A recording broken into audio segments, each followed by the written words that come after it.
10వ తరగతి పరీక్షలకు పదిలంగా ఎస్ఎస్సి పరీక్షలకు తయారవుతున్న విద్యార్థుల కోసం ప్రసారం చేస్తున్న ప్రత్యేక కార్యక్రమ మాలిక ఆకాశవాణి ఆదిలాబాద్ 100.2 FM శ్రోతలందరికీ స్వాగతం. 10వ తరగతి పరీక్షలకు పదిలంగా అనే ఈ కార్యక్రమంలో సుమారు నెల రోజులుగా 10వ తరగతి విద్యార్థులందరికీ మార్గదర్శనం చేయడానికి ప్రతి సబ్జెక్టులో విషయ నిపుణులను, సబ్జెక్ట్ ఎక్స్పర్ట్స్ను పిలిచి ఆకాశవాణి ఆదిలాబాద్ కేంద్రం ద్వారా పిల్లలకు తదితర సబ్జెక్టులలో మార్గదర్శనం చేయడానికి ప్రయత్నం జరిగింది. ఈ కాలంగా మొత్తం విద్యార్థులు ఆకాశవాణిని ఫాలో అవుతూ ఆకాశవాణిలో చెప్పబడ్డ విషయాలన్నింటినీ వింటూ మీరందరూ కూడా 10వ తరగతి పరీక్షలకు చాలా బాగా ప్రిపేర్ అయ్యారని అనుకుంటున్నాను. కానీ ఏదైనా కొత్త పని చేసే ముందు ఎవరికైనా కూడా కొంత ఆందోళన అంటే యాంగ్జైటీ ఉండడం సహజమే. అది మన ఆదిలాబాద్లోని 10వ తరగతి పరీక్షలు రాసే విద్యార్థుల లోపల కూడా ఉందని అనుకుంటున్నాను. విద్యార్థులు ఎంత బాగా ప్రిపేర్ అయినా, కొంత ప్రిపేర్ అయినా, ఏ విధంగా ప్రిపేర్ అయినా ప్రతి విద్యార్థికి ఆ ఆందోళన ఉండడం సహజమే. ఒకవేళ మీ లోపల ఏ ఆందోళన లేకపోతే మీరు పరీక్షలకు బాగా ప్రిపేర్ కానట్టే లెక్క. ఎందుకంటే మీరు ఒకవేళ ఏమీ ప్రిపేర్ కాకపోతే మీకు పరీక్షల యొక్క ఫలితాలపై మీకు ఎలాంటి అంచనాలు ఉండవు, పరీక్షా ఫలితాలపై మీకు ఆందోళన ఉండదు. కాబట్టి మీకు ఎలాంటి ఆందోళన ఉండే అవకాశం లేదు. కాబట్టి ఏ విద్యార్థికైనా కూడా బాగా ప్రిపేర్ అయితే, బాగా ప్రిపేర్ అయినా, కొంత ప్రిపేర్ అయినా వారికి ఆందోళన ఉండడం సహజమే. కానీ ఆ ఆందోళన భయంగా మారకూడదు. ఒకవేళ ఆ ఆందోళన భయంగా మారితే మీరు పరీక్షల్లోని ప్రశ్నలకు సరిగా సమాధానాలు రాసే అవకాశం ఉండకపోవచ్చు. మరి ఈ యాంగ్జైటీని భయంగా మారకుండా ఉండడానికి ఏం చేయాలి? మరి ఈ యాంగ్జైటీ భయంగా మారకుండా ఉండాలి అంటే మనపైన మనము కంట్రోలింగ్ పవర్స్ తెచ్చుకోవడం అనేది ఎంతకైనా అవసరం ఉంది. వాటిని ఏ విధంగా తెచ్చుకోవాలి? అయితే మొట్టమొదటి అంశం ఏంటంటే, ఈ యాంగ్జైటీ అనేది ఏదైనా, ఫర్ ఎగ్జాంపుల్ మీరు సైకిల్ తొక్కాలని మొట్టమొదటిసారి అనుకుంటున్నారు, సైకిల్ తొక్కే ముందు ఉండేది, లేదా ఒక కొత్త ఇంటికి వెళ్తున్నారు, కొత్త ఇంటికి వెళ్ళినప్పుడు, లేదా కొత్త కాలేజీకి వెళ్తున్నారు, లేదా కొత్త స్కూల్కి వెళ్తున్నారు, ఏదైనా కొత్త ప్రదేశానికి వెళ్ళేటప్పుడు అక్కడ పరిస్థితులు ఎలా ఉంటాయో, అక్కడ ఏ విధంగా మనం మసులుకోవాలి, అక్కడ పరిస్థితులలో మనం అడ్జస్ట్ అవుతామా లేదా అనే విషయాలు మనకు ఆందోళన కలిగిస్తాయి. ఎందుకంటే ఇంతకాలంగా గత 10 సంవత్సరాలుగా మనము ఒక కంఫర్ట్ జోన్లో ఉన్నాం. 10వ తరగతి వరకు పాఠశాలల్లో మనకు ఉపాధ్యాయుల నీడలో, తల్లిదండ్రుల నీడలో మనము చాలా ఎంజాయ్ చేయడము, లేదా వాళ్ళతో ఏ విధంగా గడపడము, అంటే ప్రతిసారి మనం వాళ్ళతో ఇంటరాక్ట్ అవుతూనే ఉన్నాం. కాబట్టి కంఫర్ట్ జోన్లో మనం ఉన్నాం. ఒకేసారి మనం ఒక కొత్త ప్రదేశంలో, ఒక కొత్త సెంటర్కు వెళ్ళి ఒక పరీక్షను రాస్తున్నాం.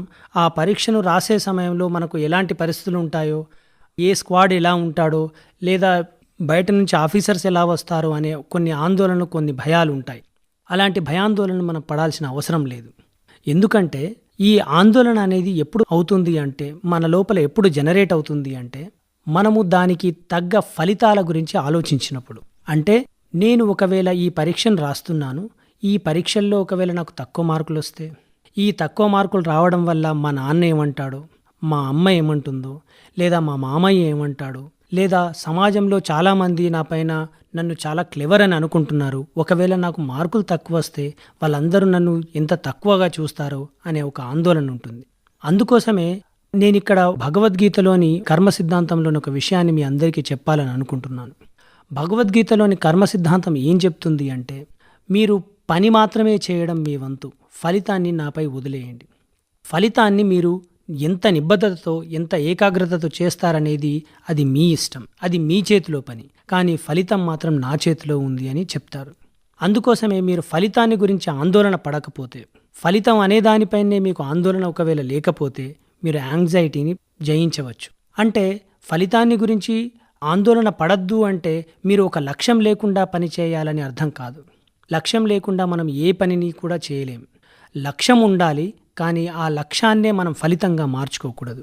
అంటే ఫర్ ఎగ్జాంపుల్, నేను ఒక లెక్కను చేయాలి అని అనుకోవడం అనేది లక్ష్యం, ఒక లెక్కను తప్పులు లేకుండా చేయాలనుకునేది లక్ష్యం.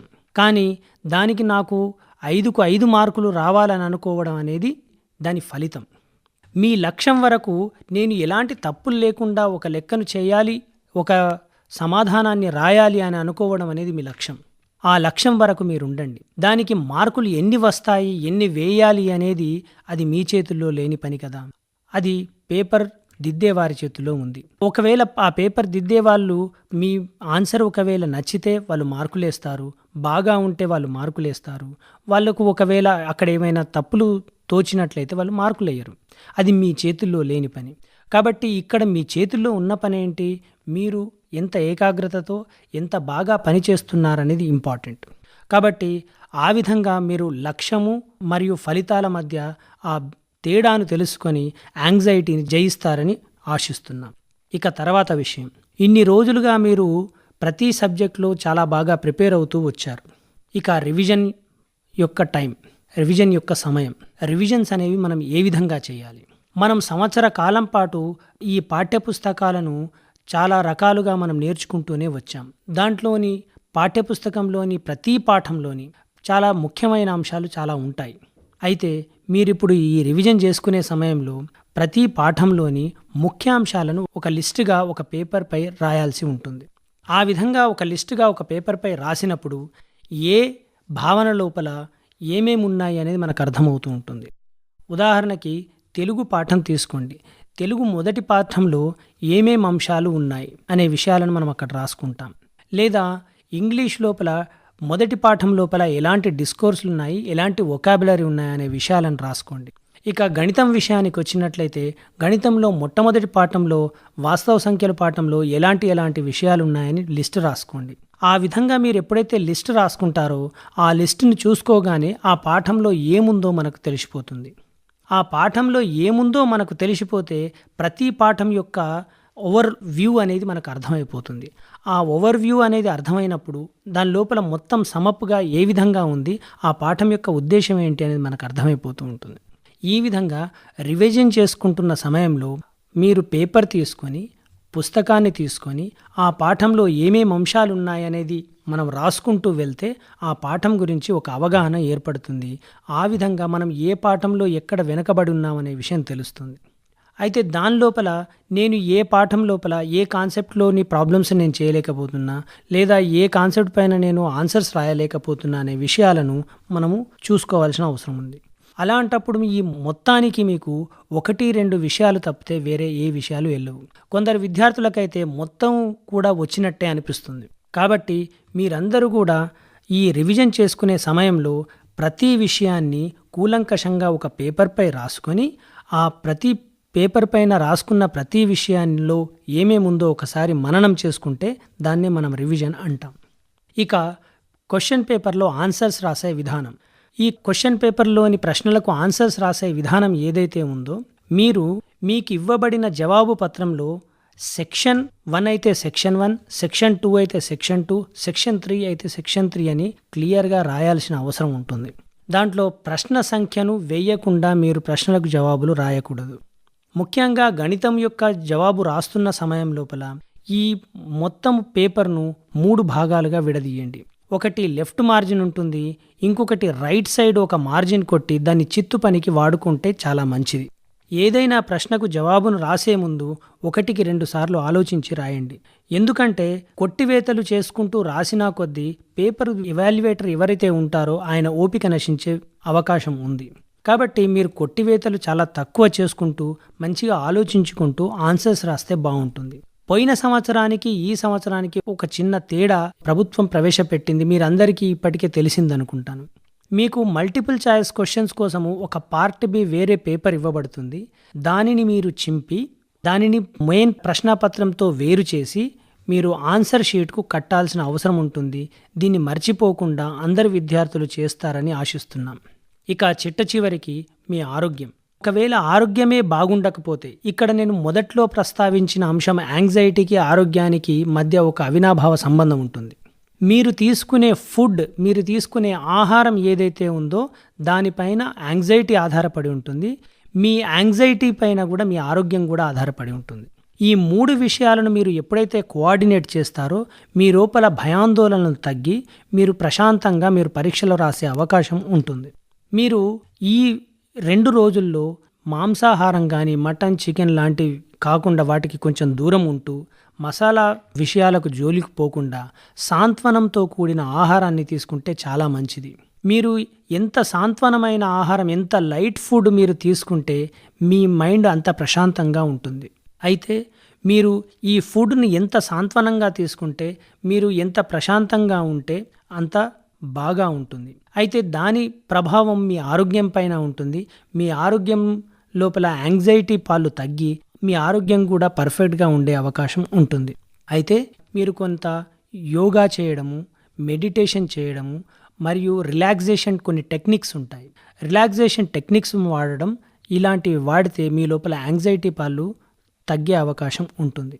కాబట్టి ఇప్పుడు చెప్పిన సూచనలన్నింటినీ మీరు పాటించి మీరు మంచి మార్కులను సాధించి అటు మీ తల్లిదండ్రులకు మరియు ఈ ఆదిలాబాద్ జిల్లాకు పేరు తెస్తారని ఆశిస్తున్నాం. ఇక చిట్టచివరిగా తల్లిదండ్రులకు చెప్పే విషయం ఏంటంటే, పరీక్షలు ఉన్నాయి కదా అని చెప్పి మీ ఇంటి వాతావరణంలో కూడా భయాందోళన వాతావరణాలు సృష్టించకండి.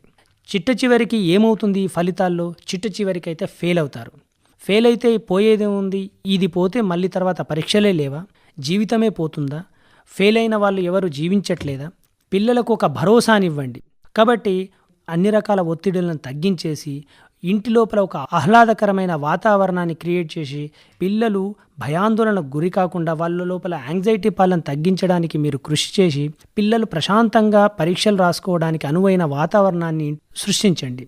ఈ విధంగా చేసినట్లయితే విద్యార్థులందరూ కూడా మంచి మార్కులతో రేపటికి మంచి ఫలితాలను సాధిస్తారు. కాబట్టి మీరందరూ కూడా మంచి మార్కులతో ఫలితాలను సాధించి మన జిల్లాకు మంచి పేరు తెస్తారని ఆశిస్తున్నాం.